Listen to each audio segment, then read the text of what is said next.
As you guys know, today's Veterans Day. We got two special guests I'd like to recognize, Colonel Todd Feeney and his son, Captain Trevor Feeney, both combat pilots. I appreciate all you've done and all the service you've provided to our country. Also, Coach Dooley, Marine veteran, and appreciate all you've done, and his son-in-law, Destry Rogers. Thank you for all the service you guys have given. Certainly appreciate that.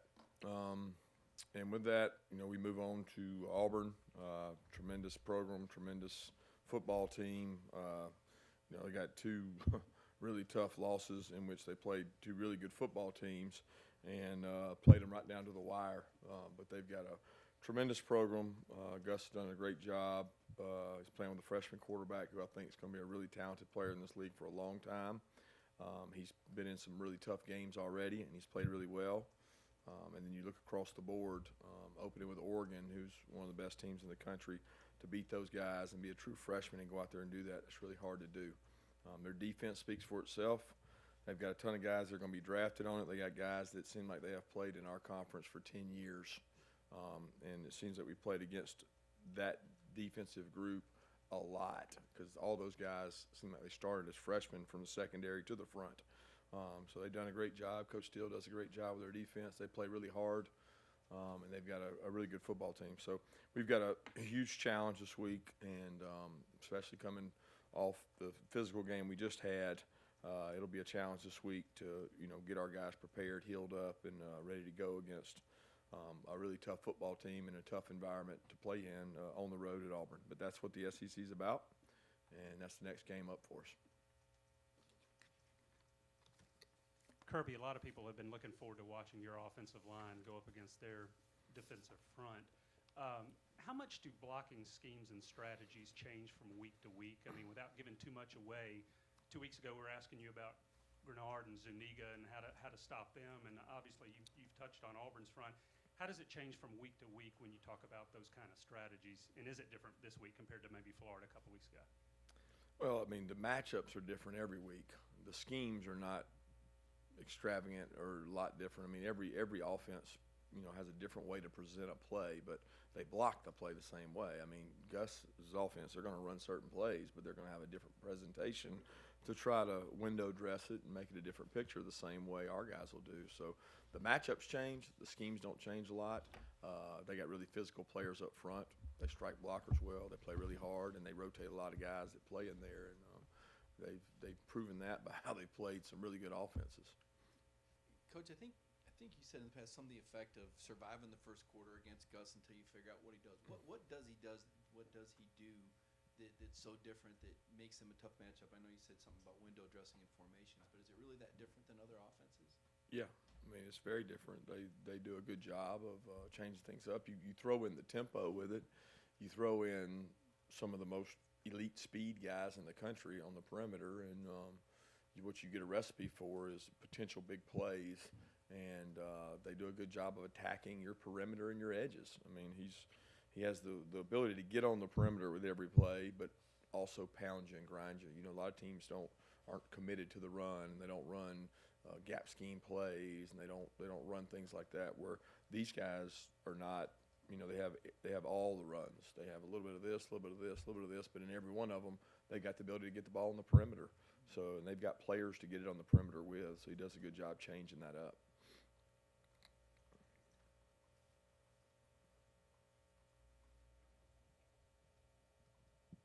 Kirby, when you think about the best defenses you've coached in your career, how does this one characteristically or some of the traits they have compare to, say 2011, where you had a lot of talent that went on to the NFL the next year? What stands out about this defense? The number one thing that stands out is their work ethic. I mean, they work really hard every day. The meetings, the game planning meetings are a joy to be in because they're very interactive, meaning they communicate with you. They don't just sit there and listen. They answer questions. They ask questions. They take on a personality of their defensive staff, which is energetic and play hard. I mean, you're always going to have certain qualities with a good defense, which is physical, fast, good open field tacklers. They've got some of those same traits as the good defenses I've been able to be around. But this group probably doesn't have just the star elite player. There's no guy on there that you can say is just, some going to be a first-round pick. That's not what this is made of. It's made of a group of guys that buy into doing it the right way and play team defense. And we've been very fortunate with that. And got to continue to do that down the stretch run. You got to be able to tackle and not give up big plays.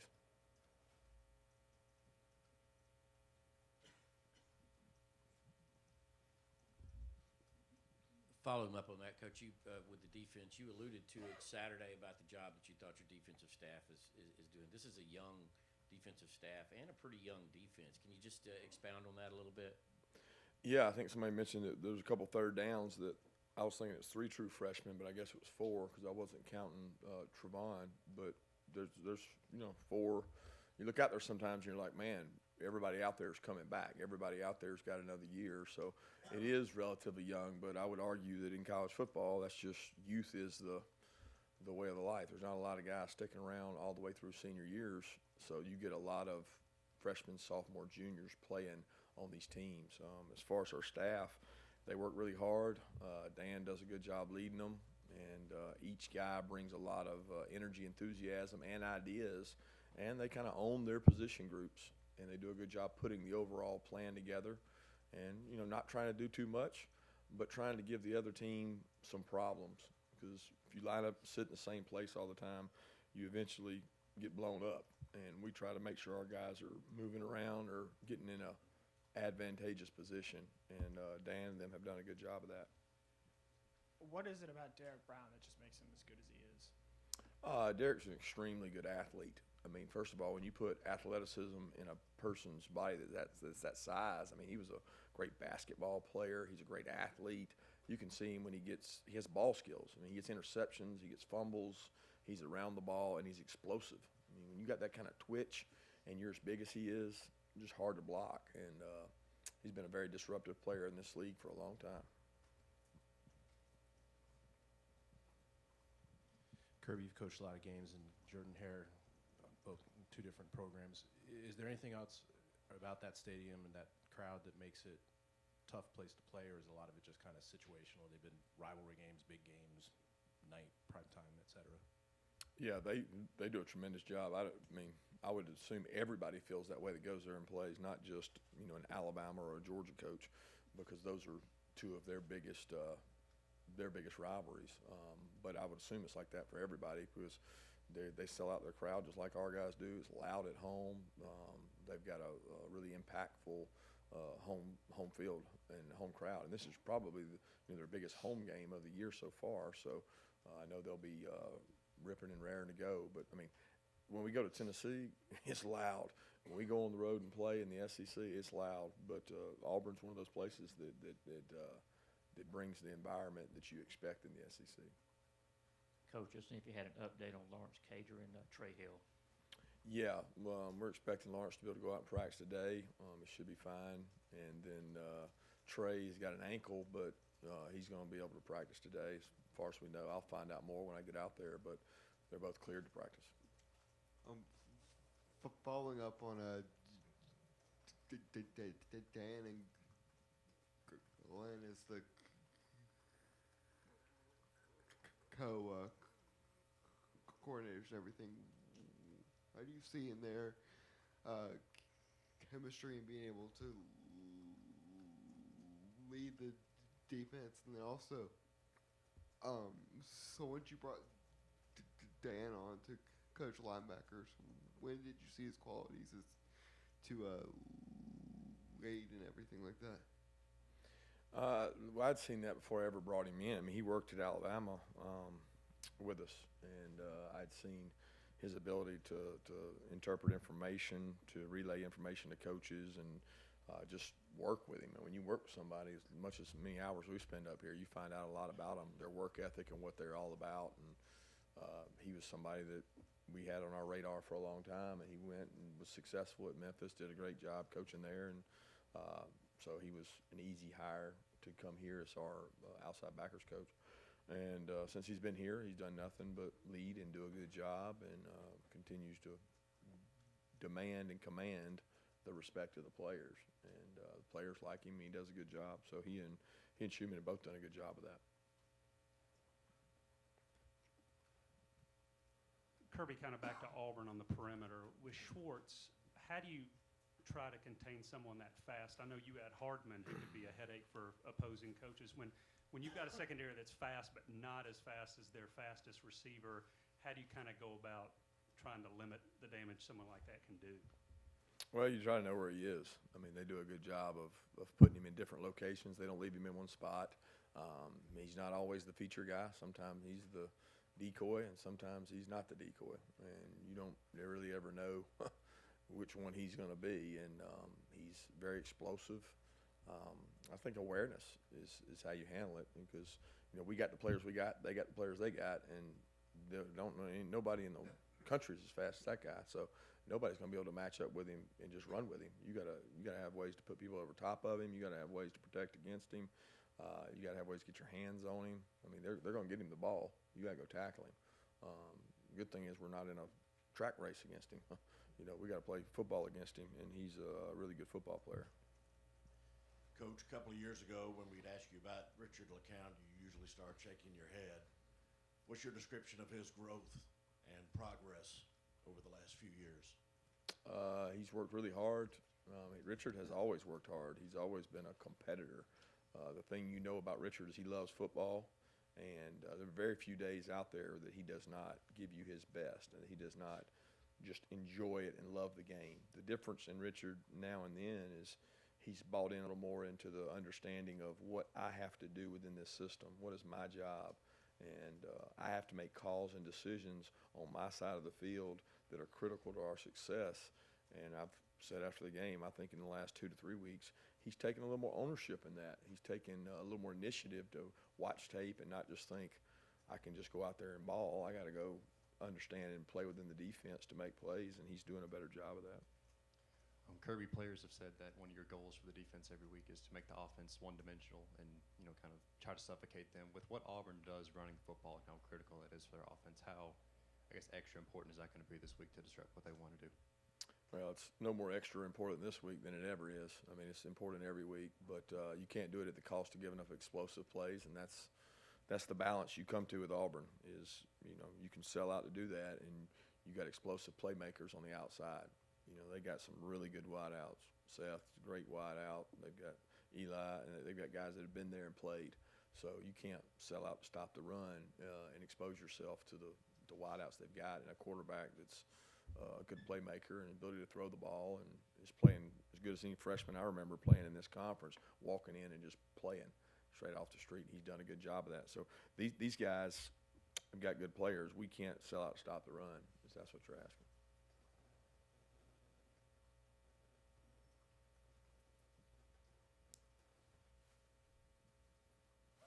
With George Pickens in this figuring to be an emotional game for him, given it's back in his home state and some of the things Auburn players said about him last year, do you manage him any differently this week, knowing that it is going to be a big game for him? Yeah, they're all big. I mean, they were big. I realize what you're pointing at and saying, with it being emotional, that he was committed to them for a long time, but doesn't take away from what happens when you step inside the lines. I mean, when you step inside the lines, you got to go execute. You got to focus on the task at hand. You got to block out all the noise and outside stuff, and you got to go play. So that doesn't change week to week.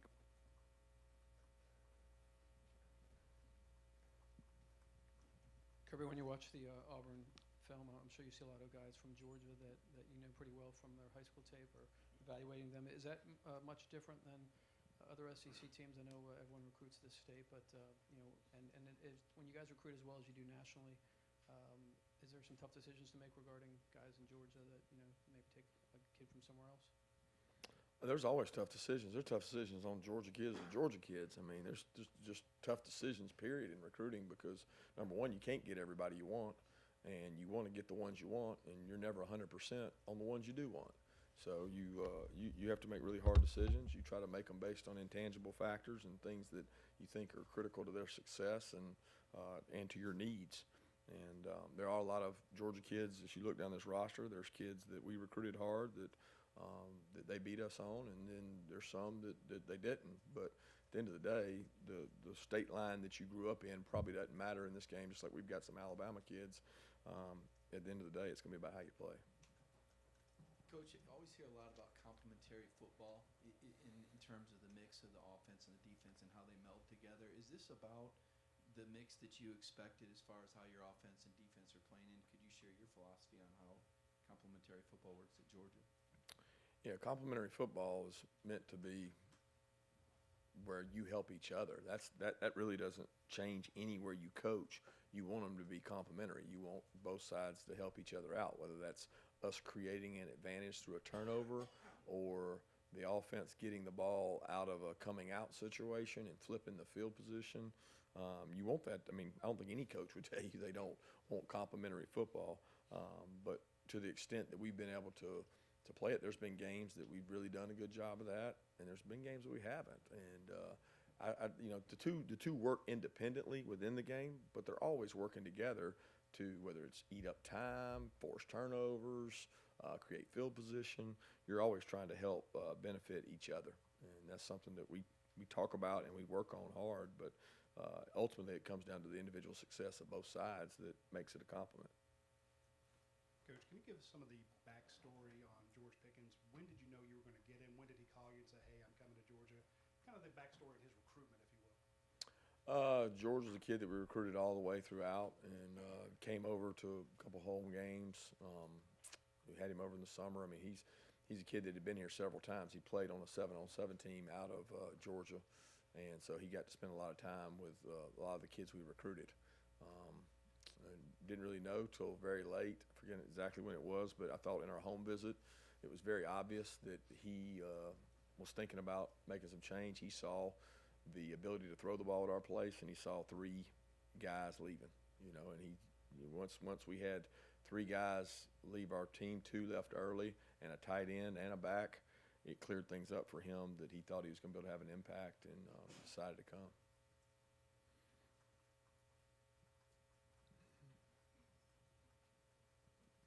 This may be better suited for next year, but I mean, you've got this game this week that has a lot on the line, like most of the Georgia-Auburn games do. But with the scheduling change, does it seem strange that this may be the last one of these in November for a long, long time? Hadn't really thought about it that way. I mean, if it's not them, it'll be somebody else. And it's a dog-eat-dog world in our conference. You're not, it's every week, man. There's good teams to play, and you can't take anybody lightly. So whether it's early in the year, late in the year, I don't think it changes much. 2 more questions? One more? Thank you. Thank you, guys.